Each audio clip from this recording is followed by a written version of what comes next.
Hello everyone, welcome to Victoria's Action Figure Cantina. Today we're going to be having a look at the Medicom MAFEX, The Dark Knight Rises Batman figure. This guy was released this year, 2012. He's a very nice figure. I actually had him on back order for some time. Finally managed to track one down and got him in, and I fell in love with this figure. Really like this figure, and I'll show you exactly why. As you can see, he's quite poseable.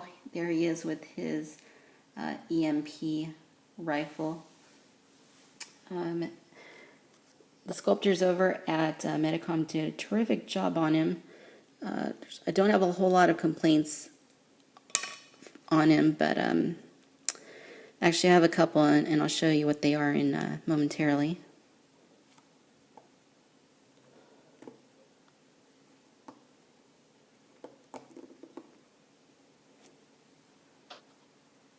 There he is right there. Very realistic looking. When I first saw the photos of him, I was pretty taken with how lifelike he appeared. And in person, he looks pretty much the same. Very lifelike, very fluid in his movements, and really nicely in scale with Mattel's Movie Masters figures. For example, here he is with Joker right there.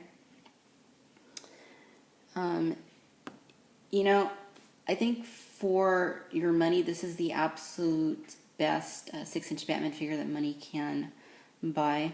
I enjoy Mattel's Movie Masters quite a bit. I've been collecting them for some time, but not to knock on Mattel, but just look at them side by side. There really is no comparison.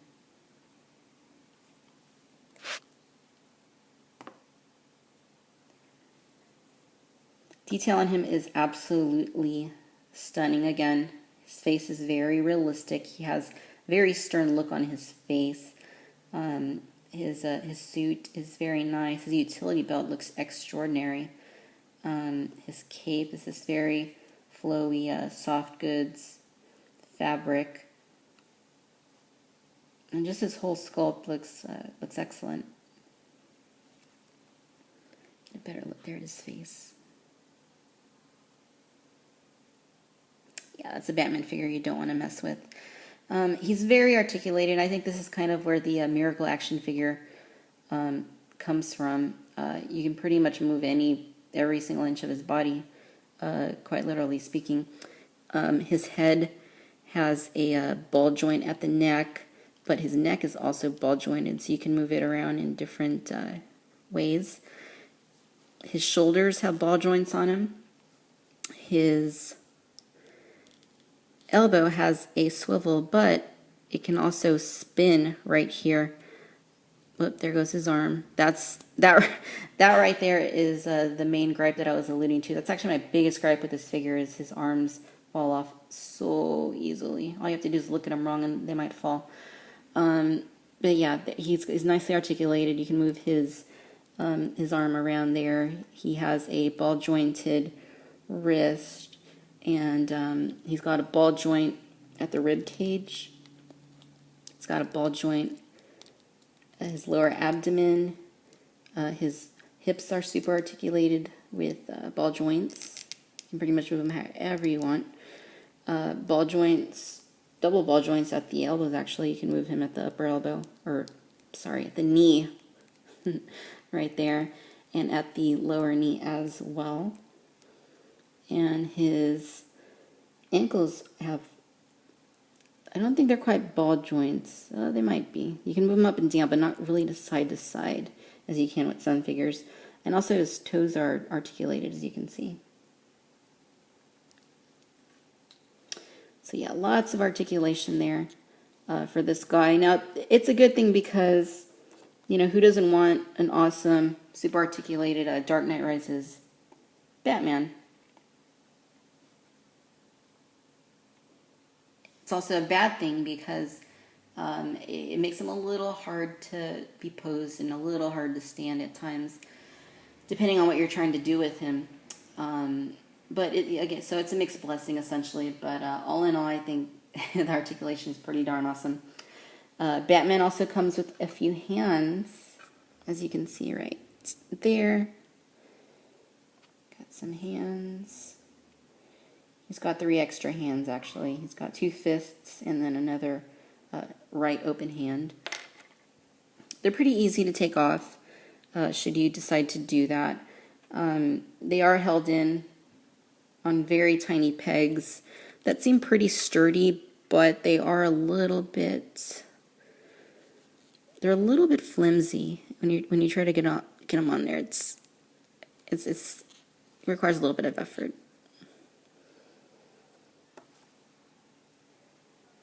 Luckily, they don't seem to come off too easily, but very nice. Now, Batman also comes with his grapple gun, which I think is one of Batman's signature weapons, or not technically not a weapon, but more of an item of extreme usefulness and utility. You can put it in his hand, like so. Oh, there goes the arm.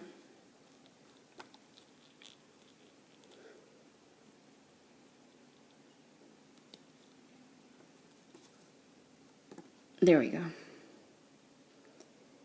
You have almost had it. You have the grapple gun in his hand, and then just pose him however you like. If you can get him to stay standing for any significant amount of time. Bear witness to this. This is the mixed blessing of his articulation. It's great, but makes it a little hard to get him to stand as he may want. Now, one thing that this figure does come with that makes his standing and poseability a little bit easier is this nice little display stand right here. And it actually plugs into a small hole right there on his back. So all you have to do is push it in. And he's basically held in place by way of this display base, which is a really nice inclusion by Medicom.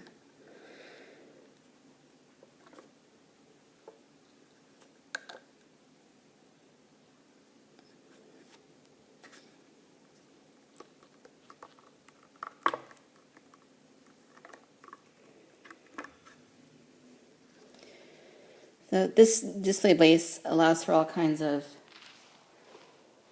pretty cool poses. You can even turn him to the side, upside down, however you want. But yeah, it essentially allows for all kinds of neat poses, as you can see there. I really like this display stand quite a bit, and I kind of wish that more figures came with something like that.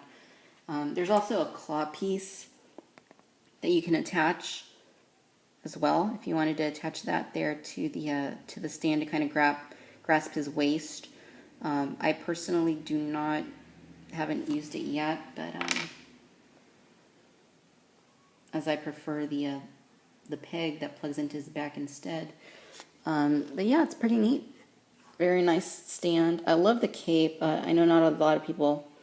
I know there are people out there who aren't huge on soft goods. I actually really like it on this particular figure. It suits him with all the articulation he has. I mean, I don't think he could have really turned out too well with a plastic cape.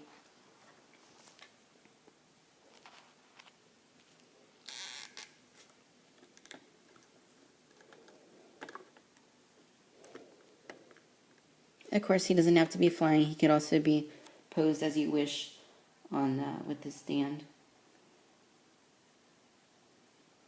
One thing that was a real draw for me with this figure was the fact that he works very well with the Bat Pod released by Mattel for their Movie Masters segment a few years back.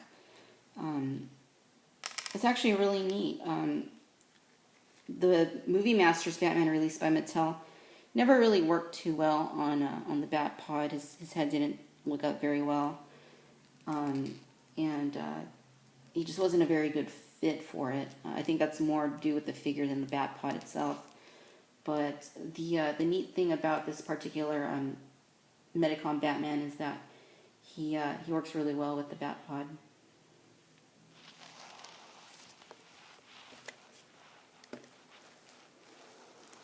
Just seat him in there with his arms down at the controls. Move his head up. And bam, there you go. He can drive the bat pod.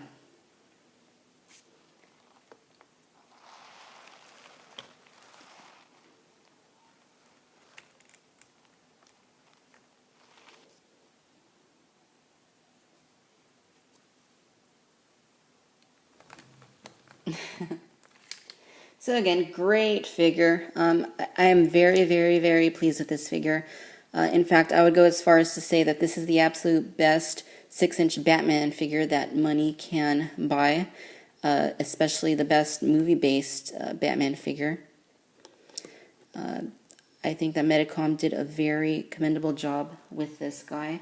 It looks like Catwoman is going to be the next one in the series. I imagine she'll be quite nice as well. But I hope they don't go too overboard with the series. As awesome as I think they could do each character, I do have quite a few versions of each character already from the various lines. Mattel Movie Masters, Square Enix Play Arts Kai. I got plenty of them, so another segment, although cool, isn't particularly needed, but we'll see. I'm sure once I see whatever they're doing in the future, I'm going to have it as well, especially if it's anything close to being this awesome.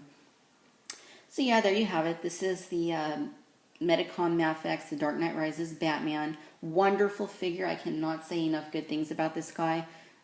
He has quickly become my absolute favorite action figure in my whole collection of all kinds of characters and movies and such. He isn't perfect again. His articulation does kind of get in the way. His arms pop off easily. But I think the pros far outweigh the cons. He's very poseable. He's very detailed. He looks immensely realistic. And he's just an all-around damn good figure. I have high regards for Medicom for producing something like this. And I look forward to seeing what they have to do in the future.